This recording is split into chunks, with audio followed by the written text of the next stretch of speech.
Good evening, everyone. Thank you so much for joining us for the Atlanta City Council District 12 Candidate Forum. My name is Ashley Bruner. I serve as policy advocate at the ACLU of Georgia.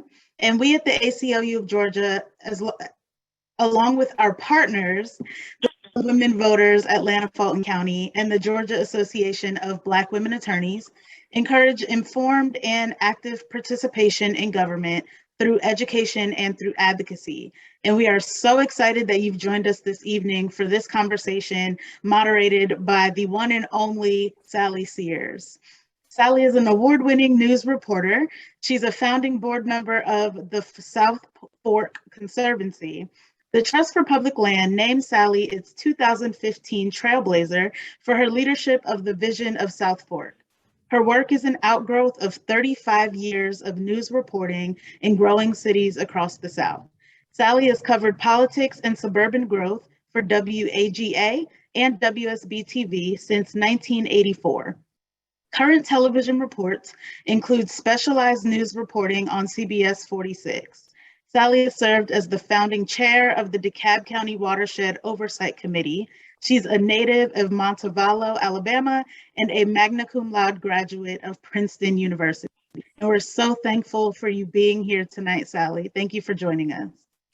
Thank you for that warm introduction, and I am looking forward to hearing what the candidates for District 12 have to say to us tonight.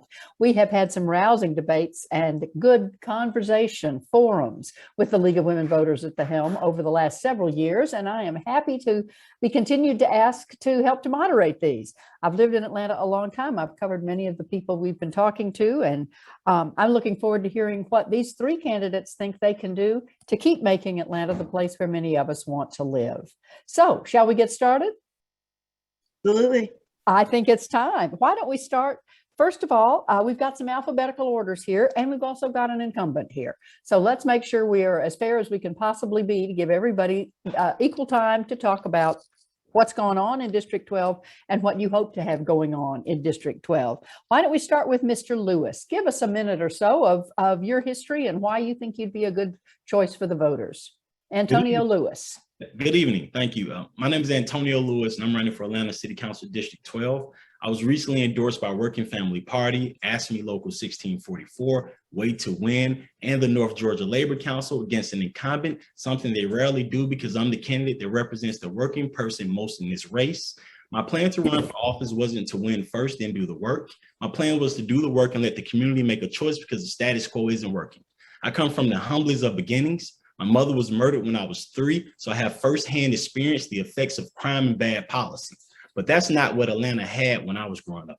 We had the best, and we're a beacon of social mobility because we had innovative, dynamic leadership so sharp that we were the envy of the world, were crowned the term city too busy to hate, and were awarded the Olympics. I'm running because over the past 15 years, we've went the other way so much so we have Buckhead wanting to annex out and Black people born below the poverty line having a 4% chance of seeing any social mobility. It's time for change, and I believe we can all rise together.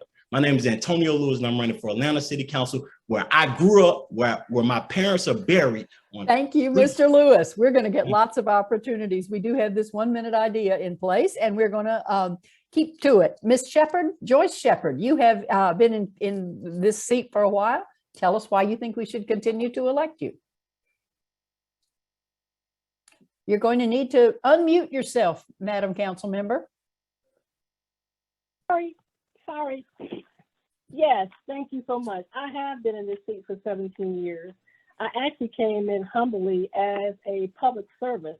I, like Mr. Lewis, came from a very poor working class community, have lived on Metropolitan Parkway, formerly Stewart Avenue, and raised my daughter there. I've lived in this house for 42 years. I bought my house in the red light district. I work to advocate to make a difference in District 12, fighting prostitution, crime, blight, all the things that really make a quality of life difference in my community. I'm right now the chair of public safety for the city of Atlanta, advocating for crime to decrease and working with the police department. I'm also doing economic development in my community. For folks who just moved in, if they saw how our community was 20 years ago and how it is now, I'm proud to say I've worked hard to make a difference in my community. I'm looking forward to continuing that. Thank you very much. Janae Shepherd. Good evening. Thank you so much for allowing me to be a part of this forum. I am a mom of two amazing beings. My son is 23 and my daughter is 3 years old. I am also a business owner. I am a former president of Adair Park today and have continued to be an advocate for my community for the past 6 years. I am passionate about many things: community, safety, housing, and reproductive awareness. You can learn more about me on my website, www.janaeshepard.com. Thank you again for this opportunity. Okay, thank you very much. Why don't we start with, well, let's start with several of you have mentioned humble beginnings. Let's start with a humble question. How about potholes?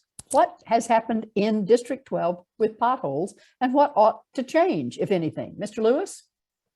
So potholes, actually, I drove past one of the potholes that's been there for about 16 years under the Metropolitan Bridge today. I work for ASME local, I work for ASME in the public sector.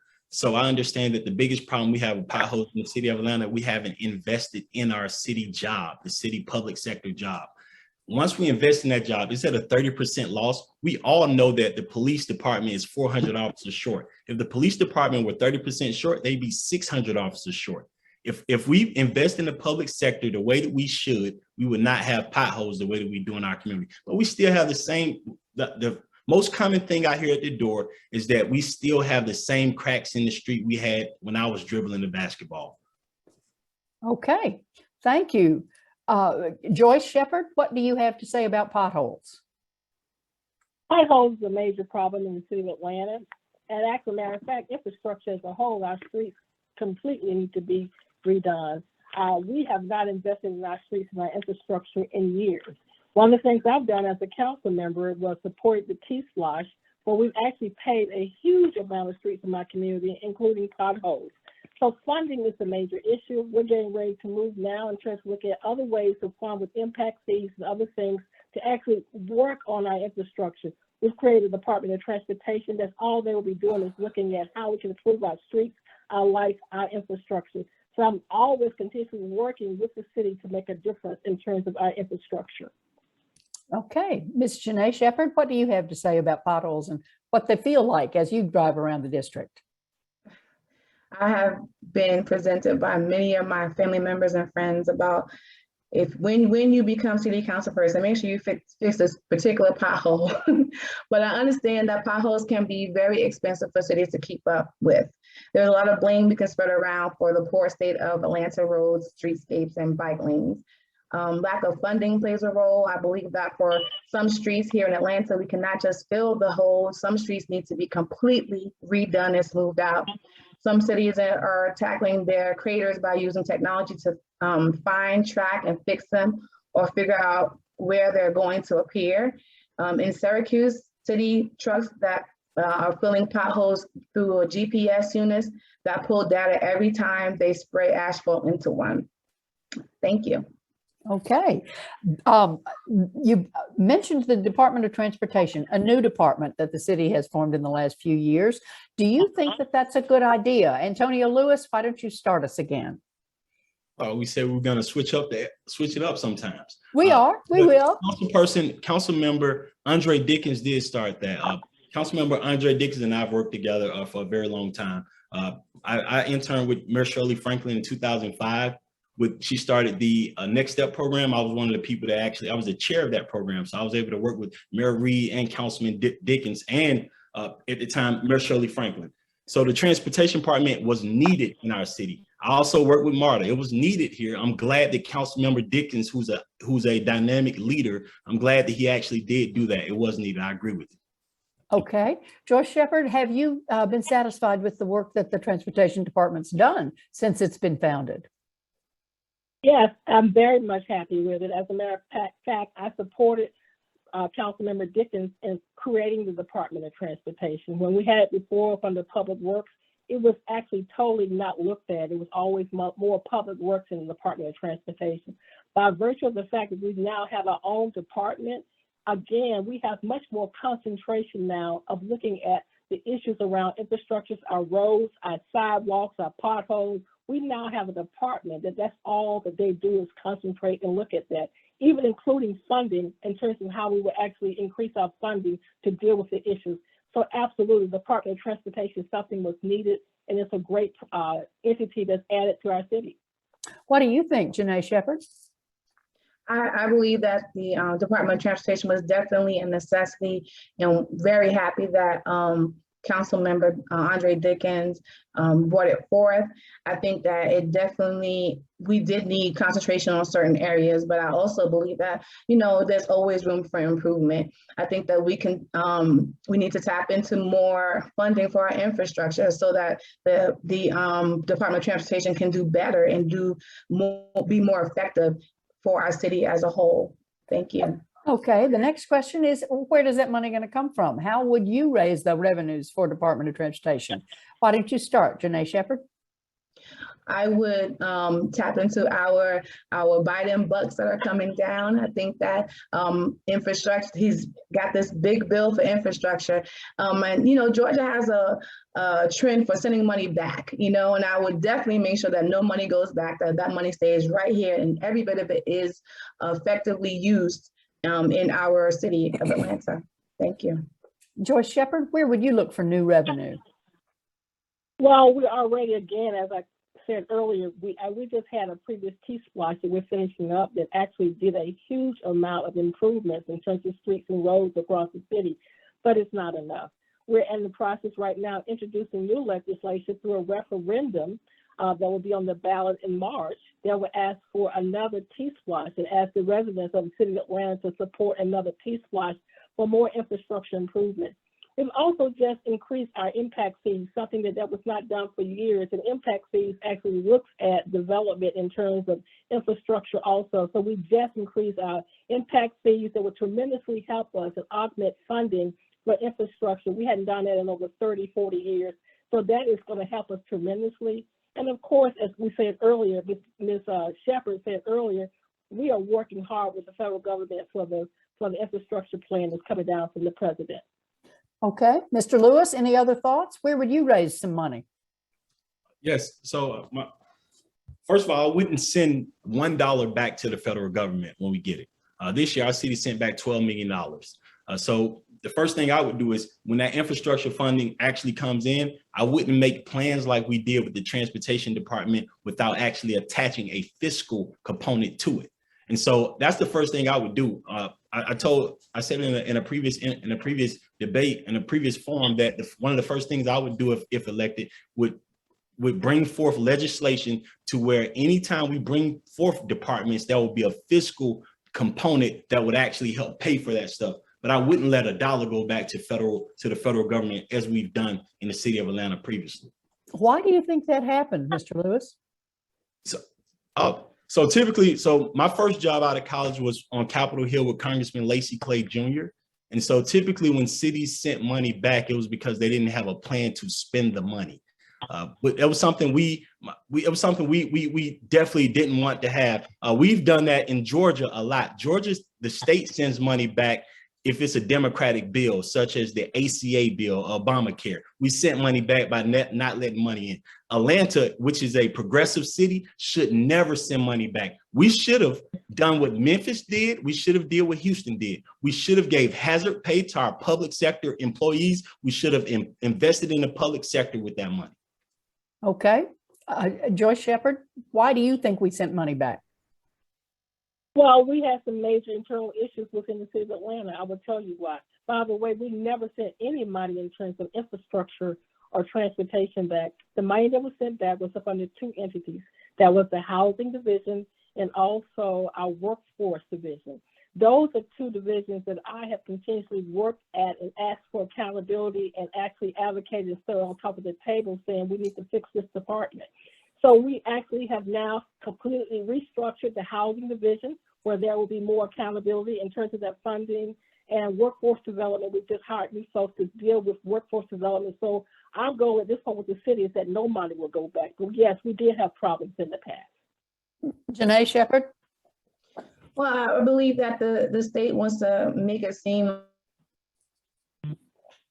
like, because we are, Republican state, in the past, that is, until this past year. But I think that we send money back because we want to make it look like we don't need the Democrats' money and things of that nature because of our Republican nature. We've had job things, programs that have actually supposed to have $1 million for people to learn how to do, I think it was something like water, some type of water infrastructure situation. They sent that money back. They never even promoted the fact that they were doing these classes. So I think that's why they send money back, just trying to make it look like we don't need it, but we actually do. Our communities, it would be great for our communities to learn how to do certain things that can make $15, $16, $17 an hour. Thank you. We just heard you and Joyce Shepherd talk about workforce training, and that has been a division of the city that has seen lots of news reports that were not favorable. Janae, how would you, Ms. Shepherd, Janae Shepherd, how would you make that better that hasn't already been tried? I'm sorry, repeat the question. Workforce training program in the city has been in terrible shape for multiple mayors, let me just say. How will you fix it? Well, I believe that we have to definitely make it where our young people have the ability to do vocational training. Originally, I did hair for 20 years. That was a vocation of mine. I actually was able to work for this, the Georgia State Board, actually. I think that there are a lot of opportunities out here that we're just not, I know for District 12, we're just not bringing to our young people. I just recently talked about some opportunities for young people to learn coding. I know a young lady who's teaching young people how to do coding. So I think that it's just introducing better opportunities to our communities. Okay, Joyce Shepherd, you have tried, and I have watched you try to fix workforce. How come it hasn't happened? What could be done next? Well, to be honest with you, one of the things that I think needs to be done yet is we need to restructure the whole workforce process and development. The board is a board that's not accountable to the city. It's an independent board where we as a city, there's no one from the city. The mayor makes appointments to the board in terms of what she does, but the city council does. So there's no accountability right now. We hire folks. We got a new director. We hire a new director every year. It is a horrible mess over there with that department. But I believe that we need to completely restructure it where there's more accountability and that they're actually literally tied to the city of Atlanta. The structure is broke. Okay. Mr. Lewis, got a better idea?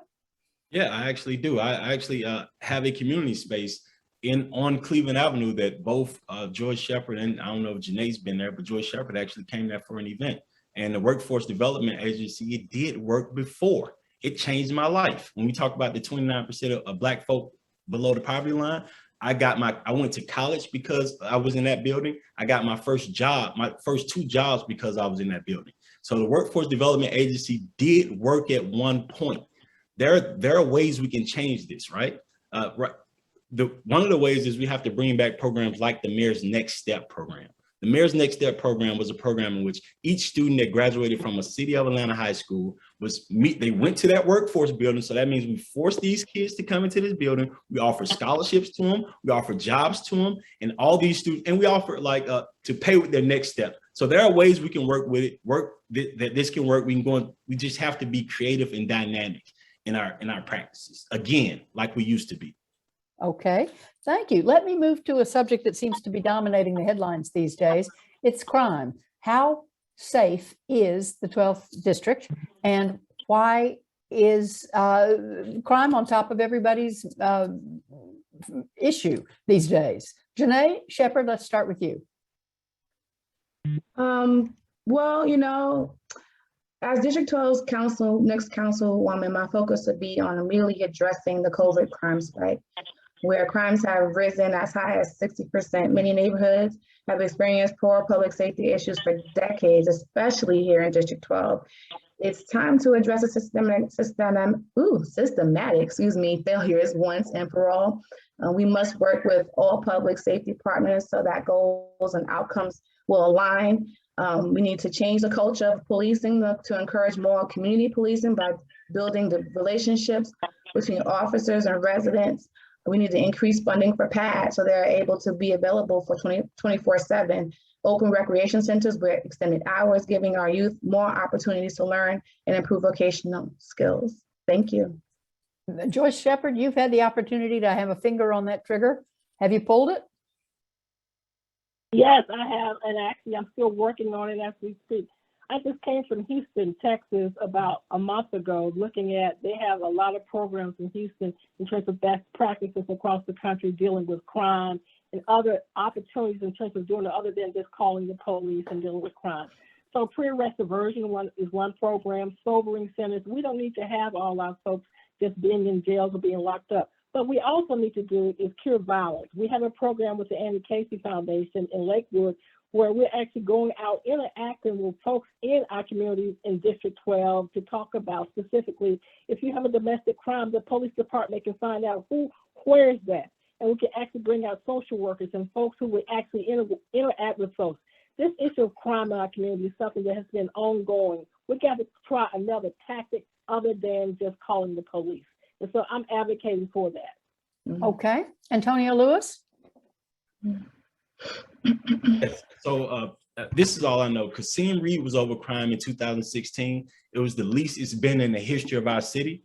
Councilmember Dickinson was over crime in 2017, 2018. It got better. Since 2019, it's gotten worse. I think that the city of Atlanta did it right. I think that the District 12 person should be over the public safety department. I think that the place that the police kill the most Black people should be the people that have the direct influence on the public safety department. But my grandmother and my wife needs to be able to get gas at the gas station. So illegal guns need to be taken off the street. We do need to be tougher on these illegal guns. If you go to the gas station, one of the most dangerous I was just on a call yesterday, one of the most dangerous gas stations in the city, one on Cleveland Avenue in Old Hapeville. If you go there now, you can get gas there now. They hire their own security. Before they have new owners of the gas station, they came and talked to me before they move into that gas station. They hired security. They're working with me. So there are ways in which we can fix it. Old keys won't open new doors. Okay, well, let's start with you again then, Mr. Lewis, on the issue of the Wendy's fire in your district and the difficulties that have followed ever since. What went wrong? Yep. So I was there first day after Rashard Brooks was murdered. I know Rashard Brooks. I've known him. I know it, he and his brother. His brother, I've known him since I was 4 years old. The day Wendy's was burnt down was a terrible, horrible day for our community because we knew I was there when that Wendy's was built. I know what a food desert is. I know we live in a food desert and we've been one forever. And so I think that the Wendy's being moved, being burnt down I think that it left a bad space in our community, but I think that it was something that happened and something that we're gonna build and fix ourselves from. The city of Atlanta is the city too busy to hate, is the city that's already healed. It's something that we have to fix. But once again, I think that District 12 council person being over public safety, that was us doing it right. We thought we did it right. When the police are still killing Black people and there's still no changes, we feel that the whole system is messed up. So that was a lot of frustration that night. Joyce Shepherd, you were one who asked the mayor to hold off on sending in troops to reclaim that part of town. Do you have any second thoughts about that?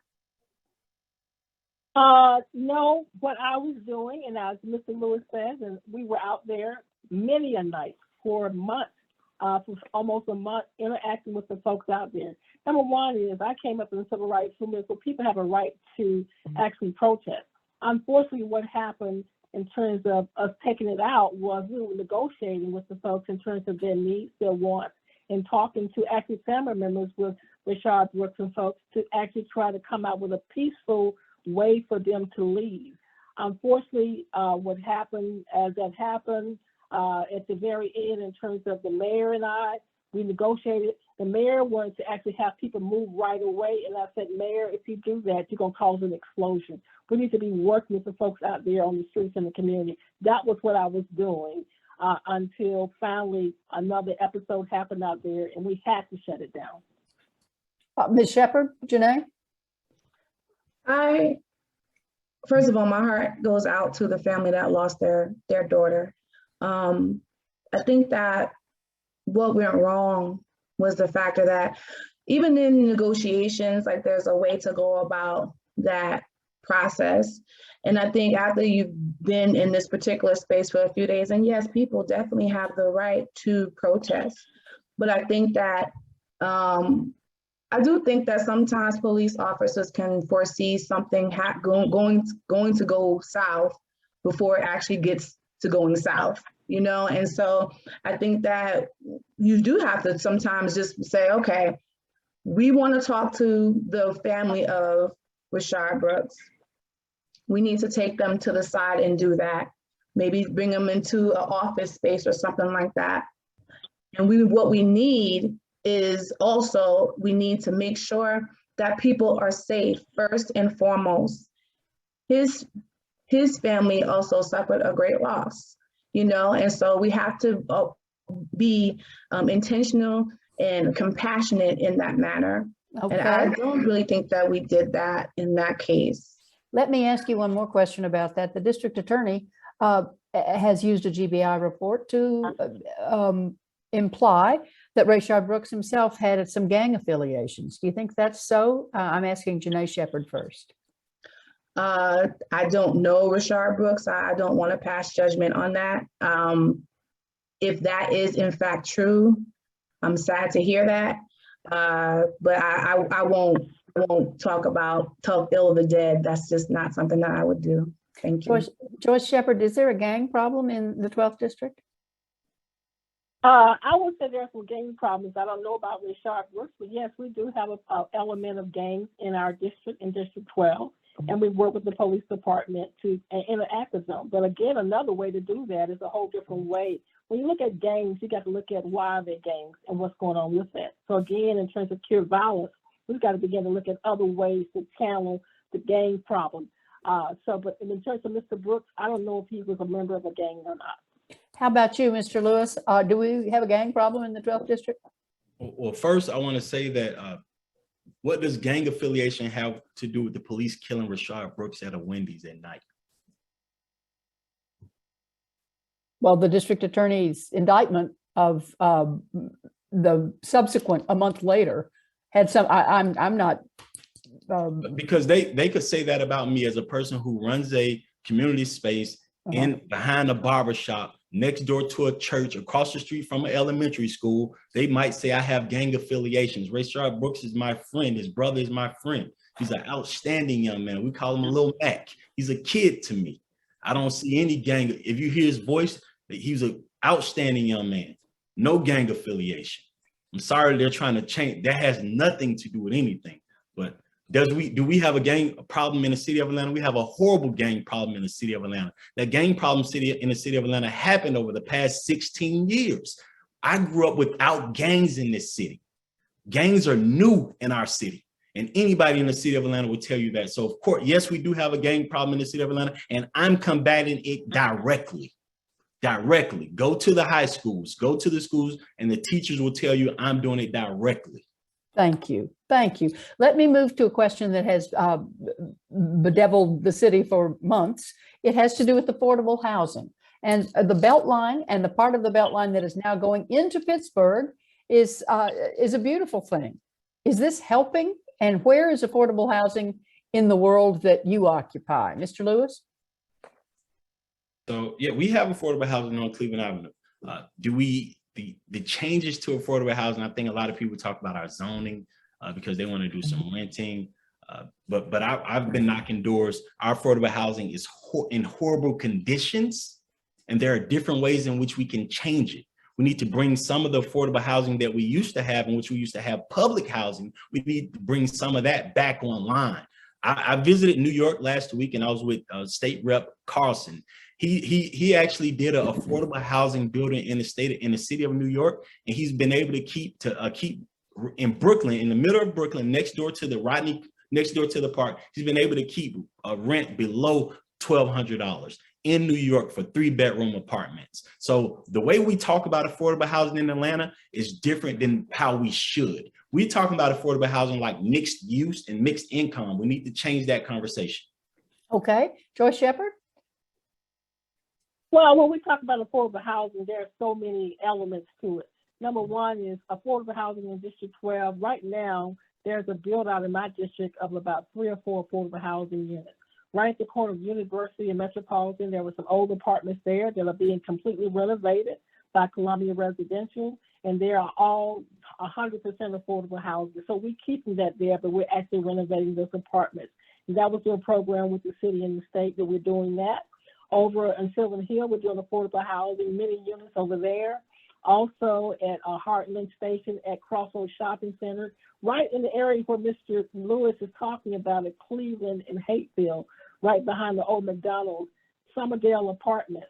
Those are dilapidated apartments that we literally went in and actually redeveloped in terms of affordable housing, and they are actually completely being gutted and renovated, and a huge program to actually handle the folks inside there. The last thing I'm going to say is affordable housing. Let me tell you this, affordable housing also has, when you talk about affordable housing, we also got to talk about increase in minimum wage. People can't have affordable housing if they don't have enough money to live off of. Okay, Janae Shepherd, thank you for that. Janae Shepherd, what are your thoughts? Affordable housing can be developed in a range of ways and funded through a mix of sources, including government, local, state, Commonwealth, grants, land contributions. I believe Atlanta doesn't have a housing shortage. It has an affordable housing shortage in desirable locations. And we need to increase density in all neighborhoods, but prioritize development in neighborhoods south of I-20, provide tax incentives for homeowners providing affordable housing units starting at their first unit. Thank you. Okay, while we're at it, let's talk about the Beltline, because it has driven in other parts of the city a huge conversation about affordable housing. Are you a pro Beltline person, Janae? And do you like the way it's looking in the 12th district? I think I have mixed feelings about it. The Beltline is failing when it comes to affordable housing. It is serving as a rapid gentrifier. So we have neighborhoods who are further south in our district who feel ignored and unattended to, because the neighborhoods surrounding the Beltline get much of the attention. We definitely need transit on the Beltline. Number one, because residents have been taxed on it for years on the idea of light rail, and it will help people get to better access to better resources and better opportunities. Federal loans and land banks could help fund light rail around the total Beltline to support increasing density. Thank you. Ms. Shepherd? Well, the Beltline actually is, I voted to support the Beltline coming into the city of Atlanta, and there are a lot of issues around that. One of the things we did, of course, with the Beltline is that if you're building multifamily around the Beltline, there's inclusionary zoning, so 15% of all multifamily around the Beltline has to be affordable. That's not enough. One of the things that I'm advocating at this point for is inclusionary zoning. We're doing a rezoning of the city of Atlanta. Inclusionary zoning should be in it, period, for affordable housing. And affordable housing and inclusionary zoning around the Beltline just shouldn't be on the south side. That's the other issue I have. As we talk about the Beltline and growing it out, we need to make sure we have a balance of affordable housing in Midtown and Buckhead, all across the city. And we have to fight. We want green space, but we also have to continue to fight to make sure that what's happening is not going to push other folks out of our communities. So I'm advocating for that all the way. Let's bring up that idea in just a second. But first, Mr. Lewis, what are your thoughts on the Beltline as it winds its way through the 12th district? Yep. So when we talk about affordable housing on the Beltline and the Beltline, I support the Beltline. I use the Beltline. Part of the problem with the Beltline is that they used our tax dollars to pay for it. Our kids in our high schools in our district have never been to the Beltline. My grandmother and folks who use who've been paying the property taxes, who've been using it, seeing their dollars, they've never seen the Beltline. They've never used it. So accessibility. When they talked about building affordable housing on the Beltline, that's not coming from my computer. Someone else probably needs to mute. When they talked about building affordable housing on the Beltline, they told us they would put a certain amount of houses in there for people to be under a certain amount. They did not do that. They lied. City council the mayor need to walk in and see if they have been offering affordable housing. Other than that, I like the Beltline. I like what it could do for our communities. I think that it's going to finish our sidewalks on the south side of the city. We'll stop seeing that grass grows through concrete, but I do support the Beltline. Okay. Well, before we leave housing entirely, I'm going to do a quick lightning round with the three of you, and I'm going to ask you to assign a number to the success of the incumbent work of the Atlanta Housing Authority, AHA. I want you to rate it on a scale of 1 to 10, with 1 at the bottom and 10 at the top. What number would you give it? Joyce Shepard? Oops, you're muted, Ms. Shepard, sorry. I'm sorry, I would give it a 5. Okay. Janae Shepard? I would probably give it a 3. Okay. Mr. Lewis? You're muted, Mr. Lewis. I support city workers. We need to invest in it, so I'll give it a 5 as well. Okay. Okay. Well, one of you may have an opportunity to do something about it as the election goes. Let's talk for a second before we get, no, let's stay. Gentrification, I've heard you mention it. It also has a factor of displacement. And I'd love to hear your thoughts about the fastest way to keep that from happening and who will fund it. Janae Shepard, let's start with you. Janae, you're muted, honey. I'm sorry, I was trying to unmute and it wouldn't do it. I apologize. Well, I apologize for calling you honey. I'm sorry. It's my Alabama upbringing. And I am trying to be very careful calling you Janae Shepard and Mrs. Joyce Shepard, but I'm hitting some first names. Okay. There is absolutely no disrespect intended. So thank you. Janae Shepard, your thoughts. I think that we can make sure that we have affordable housing by giving incentives to, I think I mentioned this before though, but about giving incentives to small business owners, such as I actually own a duplex in South Atlanta.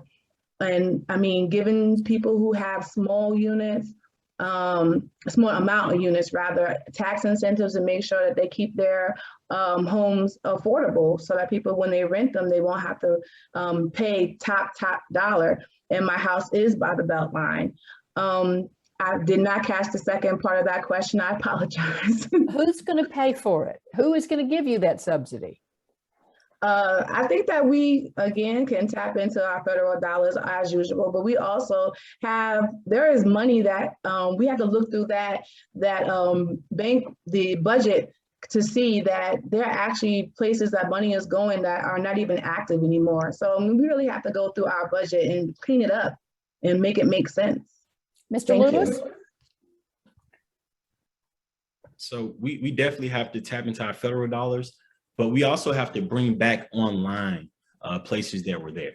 So for example, Jonesboro North, Jonesboro South, and Leela Valley apartments, 2,250 people used to live in those. If you combine the three together, all three were closed.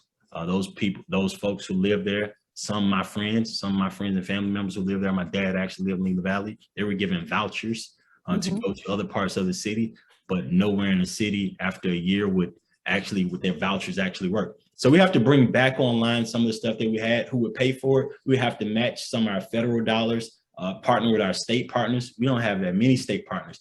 But to be specific, in Macon, I helped build a community called One Community. And what we used was agriculture dollars. So if we were to find a way, not even find a way, I've been working with Fort Valley, we have to work with the land grant, with one of the land grant agriculture schools in the state of Georgia to use agriculture dollars. We can build self-sustaining communities in which they can farm and feed themselves. And it's happening already. We ain't even inventing the wheel. I'm enjoying the thought of a cornfield next to Hartsfield Airport. But I actually have a lemon farm on Cleveland Avenue. Wow. Okay. Joyce Shepard, I missed you and I'm enjoying this. So your thoughts on displacement and who funds it to keep our legacy residents in their homes? Well, that's one of the things I was talking about earlier in terms of displacement. You're right, there's displacement. And that's why I was referencing some of the affordable housing, multifamily that's being built in my district as we speak. All of the things I talked about in reference to Heartland Station, A&DP and Benoit Group is building out literally 2 affordable multifamilies off of Sylvan Road as we speak. Habitat for Humanity is actually building out a huge subdivision off of Browns Mill Road, which is affordable housing as we speak. So when we talk about displacement, we've got to find folks who need this and actually continue to build it in our communities. Where is the funding coming from?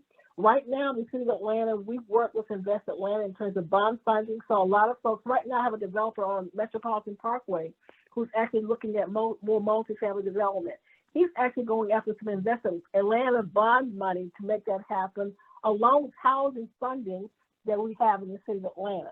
So continuing to bring those funds in to supplement that in a lot of different things and finding those folks who need that affordable housing and bringing them in. Okay, let's move to the city of Buckhead idea, because it's tearing an awful lot of people apart and it seems to have something to do with crime, at least. How would you persuade people in Buckhead to vote against it? Let's start with Joyce Shepard.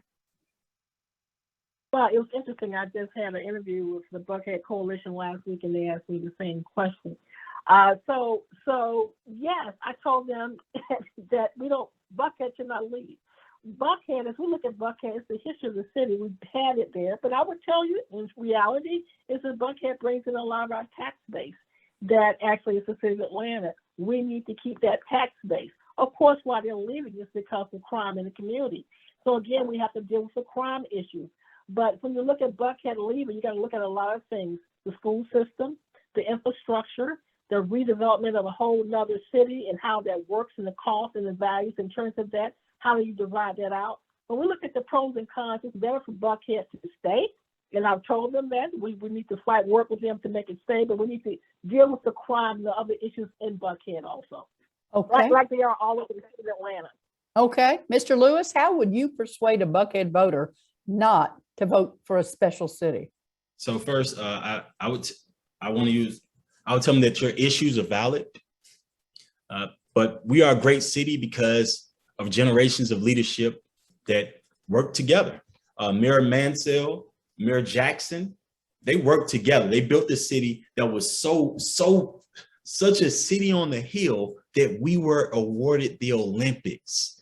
When we got the term "too busy to hate," it was because Black folk and white folk in Atlanta, we've been working together. I think that Dr. King was able to, when you think about the leadership we've had, Dr. King was able to talk about his dream the way he was able to talk about it because he lived in Atlanta. He saw his kids playing with white kids. So when we talk about Atlanta, and according to Mayor Jackson, part of the reason that we got the Olympics is because we were the city that was too busy to hate. I don't think we should throw all that away. I think that we should change the leadership. Okay. Janae Shepard, how will you persuade a Buckhead voter to stay in the city? It's been my experience that when people really buck up against the system, it's because the system doesn't seem to be working for them. And I think that, I always think that community engagement is always going to be the answer, bringing everybody to the table and having a real discussion. And yes, your feelings are valid, but also south side of the district, our feelings are valid too, that we've been experiencing the same type of crime longer than Buckhead has, and so I think that we have to be able to come to an understanding that we actually need each other. The city of Atlanta needs Buckhead, and Buckhead does need the city of Atlanta. They're going to have to borrow our water. It's going to be a little pricey for them to divorce us. So I think that we have to point out all of the positive ways to woo them back into the arms of the city of Atlanta, and be understanding on both sides. Again, like I said, community engagement is always going to be important.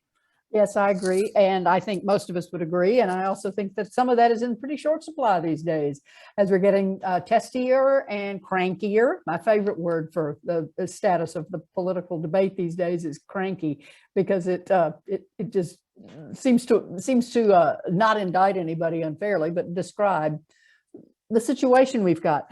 You three have been wonderful. And I think we've got a lot of questions from constituents that are coming in on our chat and on our question format. And what I'm going to do in a minute is ask Shanae and Rua to help us read those out loud and get your answers to them.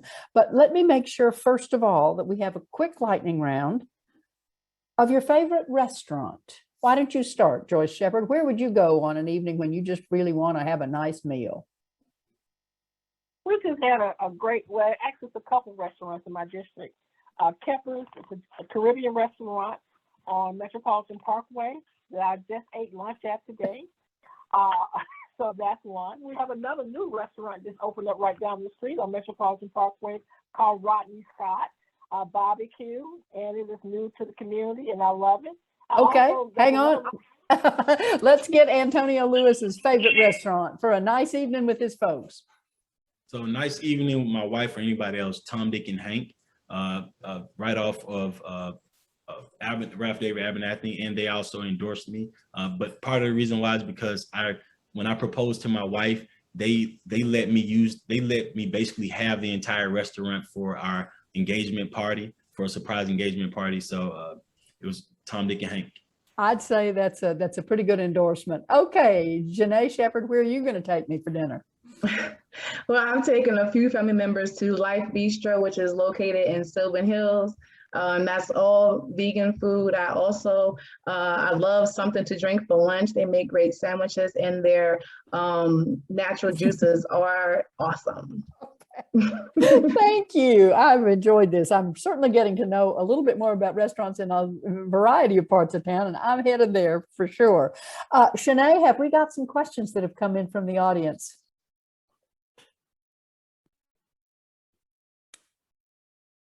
I'm betting we've got a few. I've seen a few that have come in the chat, but we haven't pulled them up yet. And I would, there you go, Shanae, help us. Yeah, Allie, I don't know, I'm having some issues with my video, but it sounds like you can hear me. Yes, I think we can hear you fine. I'd much rather see you, but if we can't see you, I'd at least listen, I'd at least hear you. Okay, yeah, so we do have some questions. Let's see. Okay, so the first question that we have is, what committee do you see yourself joining to make a difference in transportation, public safety, and the loyalty of population? Aha.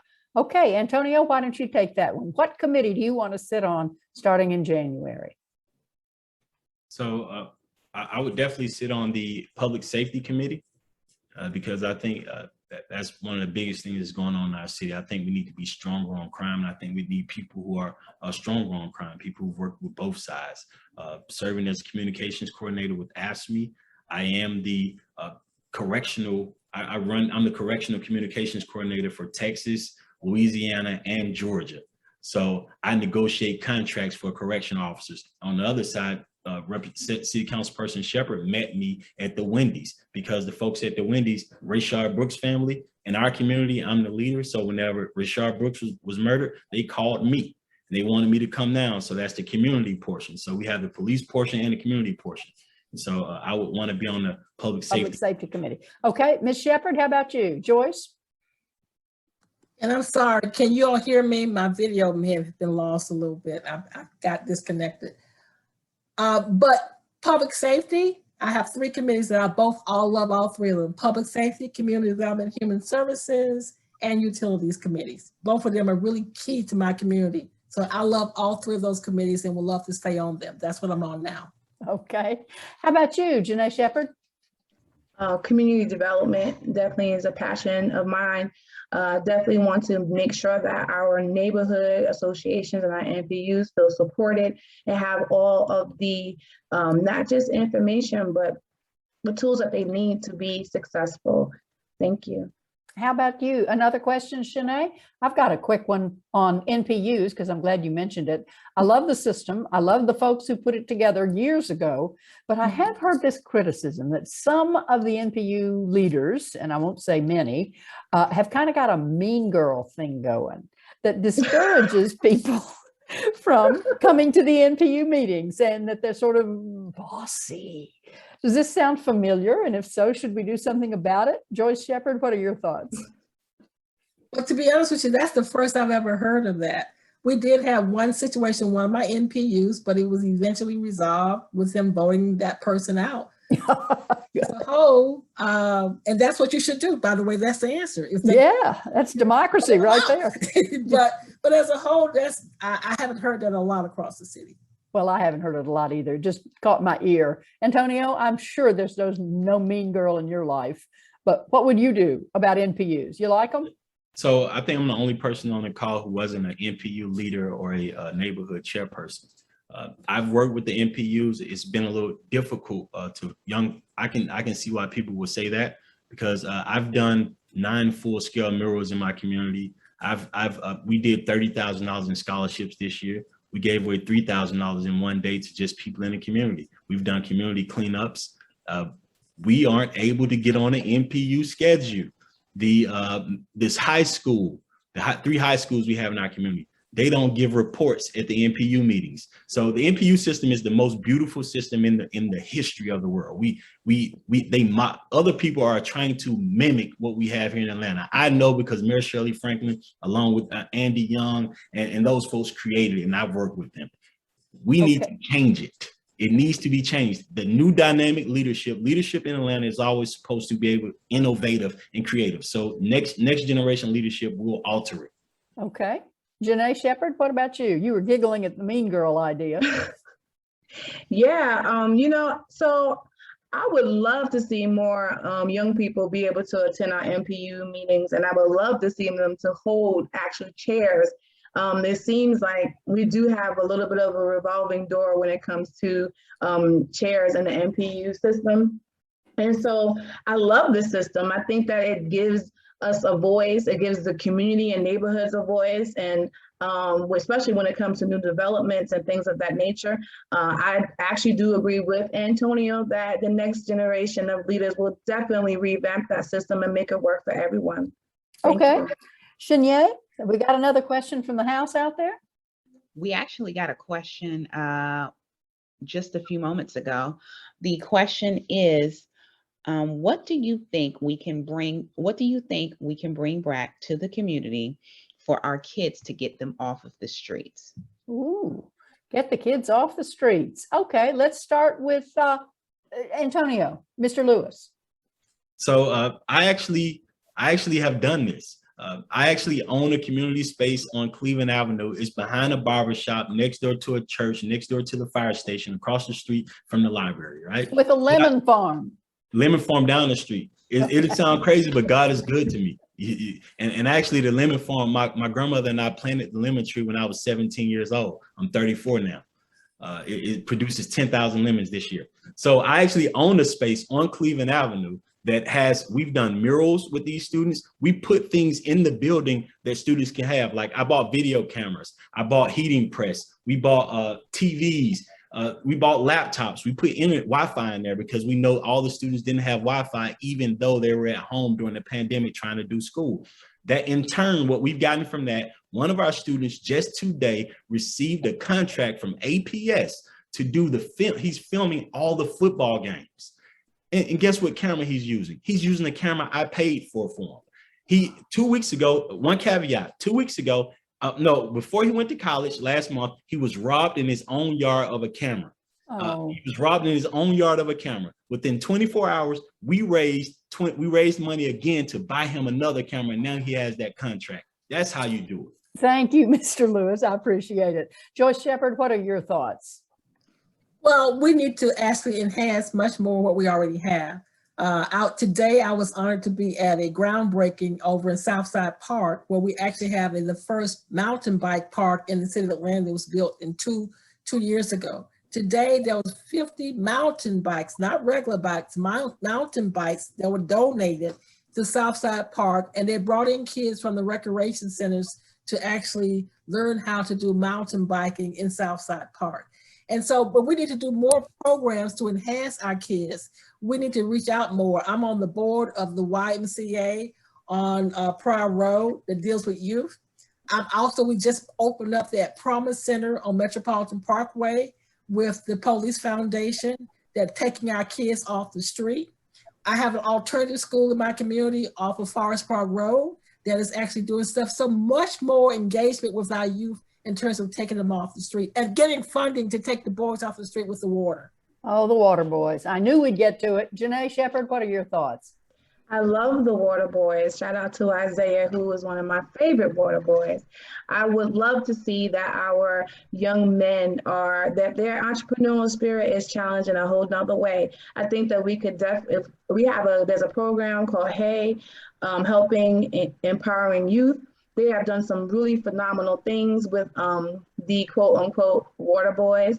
I think we have to introduce just different opportunities. Like I mentioned before about there's a woman in Adair Park who over the summer was teaching young people how to do coding. Coding can open up a world of opportunities where they'll be able to make games and, make websites and things of that nature. And those things make very much money, more opportunities. I used to be a military wife. So, I have connections with the military, and I have friends who want to teach young people how to make planes, how to make model planes. So I think it's opening up more opportunities to our young people in District 12.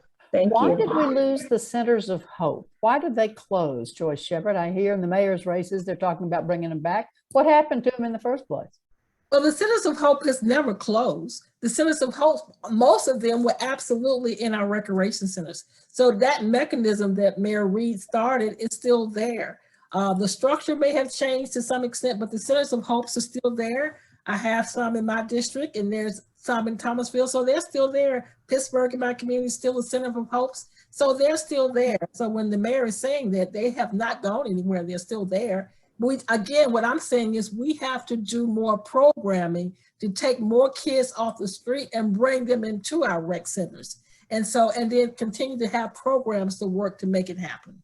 Well, I think we heard from Mr. Lewis a lot about what he's done in that category. So let me ask him a slightly different question. Parks and rec, not just rec. What do we do about parks? There's some beautiful ones in your district, but do they have enough maintenance money? Mr. Lewis? No. Actually, our parks don't have restrooms. None of our parks in our area have restrooms in them. They don't. Most of our parks have a couple of our parks have stuff you can't even drive in. You actually have to walk into the park. Right. We have another bollards, I think is the word you're looking for. The bollard that keep you from driving. Well, you don't want people driving in the park. One, in fact, has been closed for a generation. A generation is 10 years because of a shooting 10 years ago. So one has literally been closed that long. It was been closed so long that we got 600 letters. I started a petition. We had 600 letters sent to the director of Parks and Rec. I couldn't get him to call me back. I couldn't get him to email me back. I spoke to his administrative assistant a few times. Me working in the field I've worked in, I know that that bureaucrats should call the citizens back sometimes, particularly if you get 600 emails. So I think that leadership is the problem again in Parks and Rec. We need a new direction. What do you think, Janae? But I'm a coach also. I'm also a little league coach at Roselle Fan. Okay, hang on. Janae Shepherd, what do you do about parks and maintenance? Not rec, parks. Okay, I as a president, I was able to actually revamp one of our parks with a grant from Kaboom for $17,000, and we raised more money to we have vegetables and flowers and things for the young people to play with in our park on Bonnie Bray. So I'm definitely an advocate for parks. I think that we need better parks and more parks on the south side of our district. Visiting Hammond Park, talking to residents there, they don't have a park and they're called Hammond Park, and so they have lots of space to actually do that. And the idea that you're supposed to be within 10 minutes of walking distance to a park, and some of our citizens are not within 10 minutes of walking distance. So I think that we have to definitely look at our space and make that space work for our citizens and give them parks. Joyce Shepherd, do we have a good Parks and Rec department? And what do you think about the way the parks are maintained in the 12th district? The parks, right now we're short some folks in terms of maintenance of parks, in terms of cutting grass and all those different things.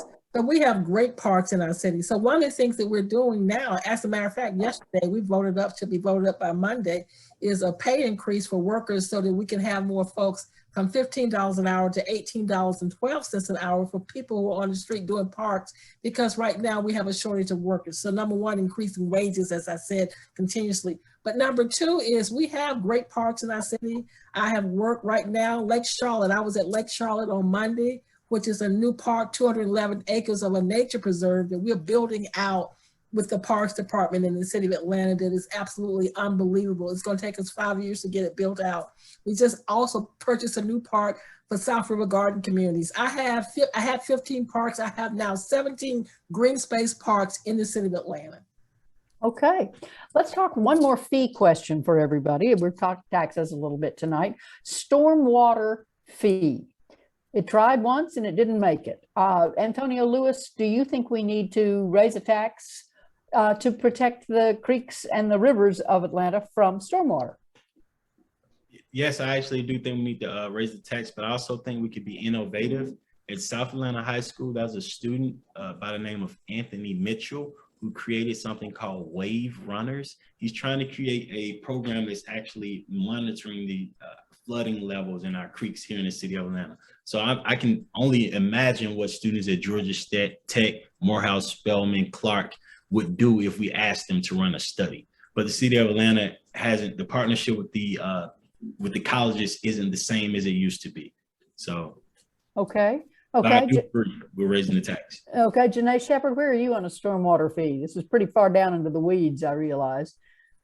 I do believe we need to add a tax for that. I also believe that we do have, I believe on the north side, we have some, I don't know the exact word for it, so do forgive me, but there are sidewalks that actually absorb water.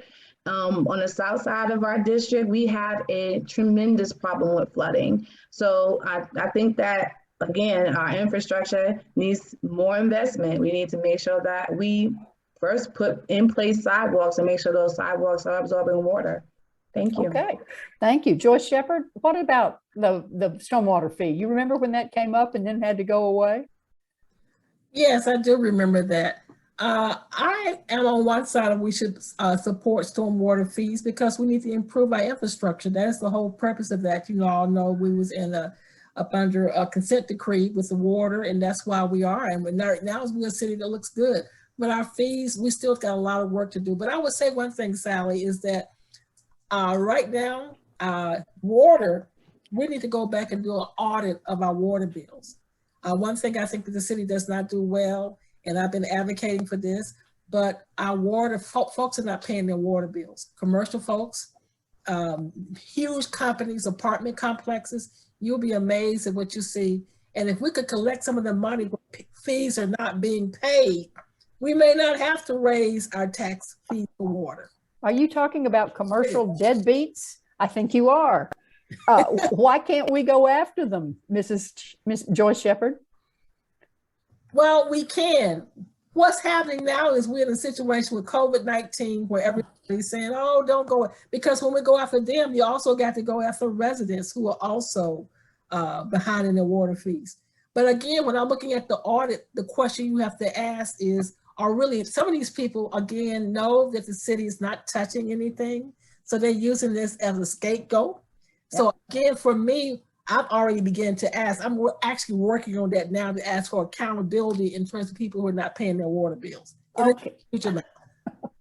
Mr. Lewis, have you got a thought on this? We're getting a little astray of our 1 minute answers, but I'm kind of enjoying the way this is working. And I know Shinye's got some more questions for us. But Mr. Lewis, do you want to take a stab at the unpaid water bills from some of the commercial the clients of the city of Atlanta? This is a problem. This is not the first time we've had this problem. We had this problem under the Kasim Reed administration, in which we made them pay at that point. That's when we found out a lot of the city council people and their family members weren't paying their water bill. I don't think that they should get a pass. My grandmother didn't get a pass. My grandmother raised us on $15,000 a year, and we always managed to pay our water bill when we could. We struggled to get there sometimes, but we paid it because we know they would shut us off if we didn't. I don't think that the city contractors should be allowed to continue to use water without paying their bills because they wouldn't allow their citizens to. Okay. Janae Shepherd, what are your thoughts? You need to pay your bills. I mean, How do we bottom go? line. How do we go after them? I mean, yeah, you have to, just like they do residential people, they shut that water off. Everyone else, they need to feel that too. I mean, no one's exempt from, if you're not paying a light bill, I bet you Georgia Power ain't gonna play with shutting off that power. Same thing with the water.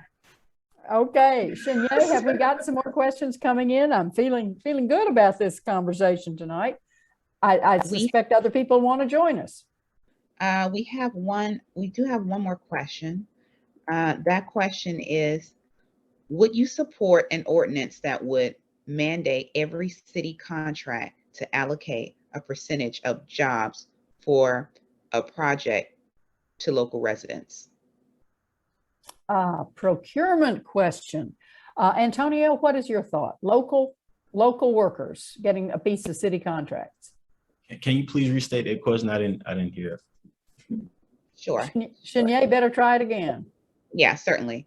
Would you support an ordinance that would mandate every city of Atlanta contract to allocate a percentage of jobs for that project to local residents? So I don't know if I would pigeonhole myself into just saying yes to that. I would need to see it. There are some folks, there are some contractors that are from the city of Atlanta, you know, and they might. I don't know how I would answer that question. Okay. Joyce Shepherd, what are your thoughts? Well, first of all, this is a right to work state. And so, we can't just say categorically ask folks to just say you will hire. I've done this already. Let me tell you, case in point, Tyler Perry Studios, and even right now where we're looking at development for other development in my community with TD Jakes, if we do some development at Fort McPherson, and we're saying as a part of your contract, or can you make sure that we hire folks? And the city, in terms of the city, you're saying the city, but you really got to be really careful about that because you can't mandate that unless we're getting funding or something from.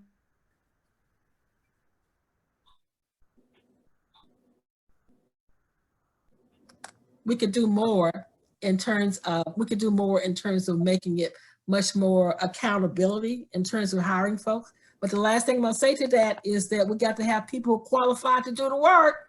I've sent so many people in my community to jobs and we did not get qualified. So go back to WorkSource Atlanta, getting them trained so that if we send them to these companies, they're qualified to do the work. I've worked on this before. I hear, yes. Okay, Janae Shepherd, your thoughts. Well, I would think that if we're giving you a tax break, then that means that you have to kind of come through on your end of the bargain. I mean, that's usually how that works. So I'm going to say yes, I would. Okay. Well, why don't we gather our thoughts here for a 1 minute wrap up from each of you. And I am very grateful that we've all found so much common ground in what the city needs to do next. And I think there's some excellent choices ahead for the voters in the 12th district. Why don't we start alphabetically? And that means you, Mr. Lewis.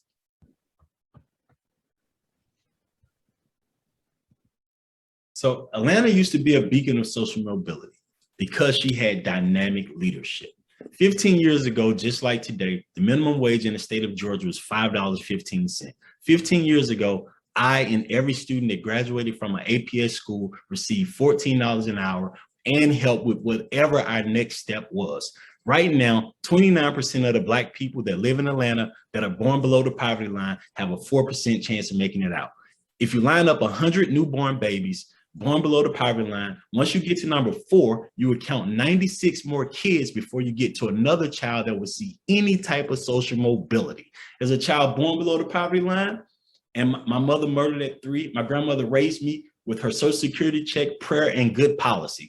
I'm running because my story is only possible in Atlanta. But the Atlanta my story happened in doesn't offer the opportunities that were offered to me or even comparable opportunities that were offered to me. The New York Times once wrote a story about how a city invested in a kid. Atlanta is that city. I'm that kid, and that was my story. Atlanta isn't torn apart. It's just broken. Anything broken can be fixed. We just need good policymakers doing the fixing. Thank you. Thank you. Joyce Shepard, why should you keep your seat? I have been a council member for District 12 for 17 years. I came in working with all the concerns that you all heard me talk about earlier in terms of crime and all these different things, economic development, so many different things. I really am at a point where I see where my district has truly changed. I want to continue the work that I've started, economic development, fighting against crime, fighting for our youth, all the things we're doing. And I really am at a point that I actually can see the change. So I want to continue to work so I can continue the work that I've been doing to make it happen. Thank you. Janae Shepard, why should voters choose you? I believe it's time to pass the baton. We have so many people who are running in different seats, and they're calling us progressives, but I don't believe that we're progressives. I think that when you talk about equitability, having equitable housing, transit, equitable public safety, that is just a right. That is something that we should all have a right and access to. I'm asking you to vote for me because I am definitely an advocate who will choose you. When I come to the table, I'm coming with all of District 12, not just Janae Shepard. I would appreciate your vote on November 2nd. If you want to see more about my policies and my information, you can see me at www.janae,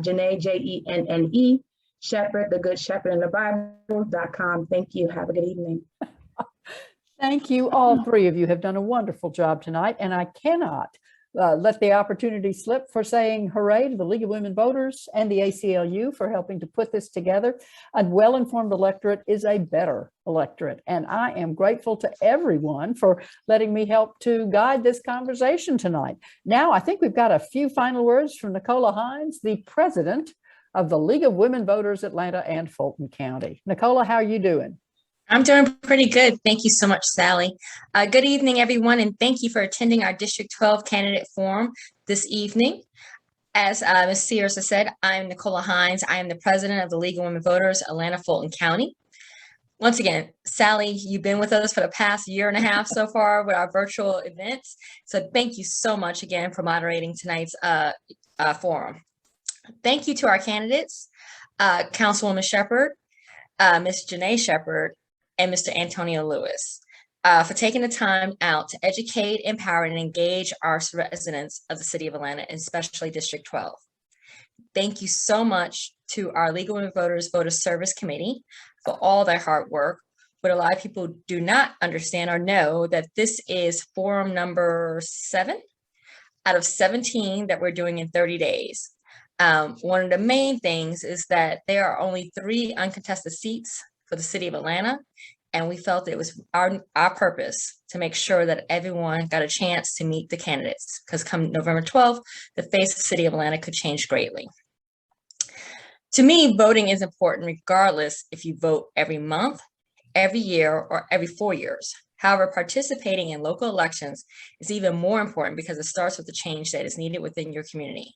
Your council members, your mayors, your sheriffs, and DAs and judges should have sympathy and empathy for what you and your community need day to day. And the only way to make that happen is if you go to the polls and as an educated voter and vote. That's why we do these forums. We want to make sure that everyone out there is educated about their candidates and what they stand for.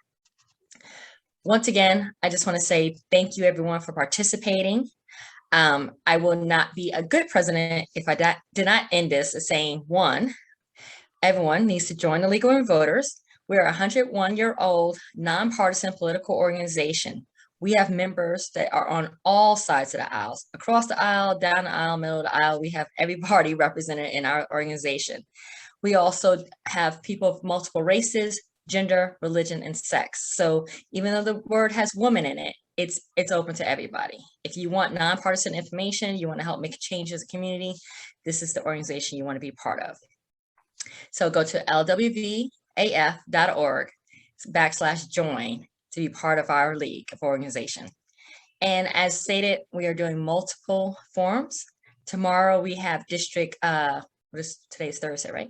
So it's like tomorrow we have District 3, and then Saturday we have District 5 virtual. And then on Tuesday, we will be doing a mayoral candidate forum with our partners of Emory, ACLU, Urban League of Greater Atlanta at Emory University at Glenn Memorial. So please stay tuned. It will be hybrid for the mayoral race. So if you cannot make it in person, you can definitely watch us on YouTube. Once again, thank you everyone and have a great night.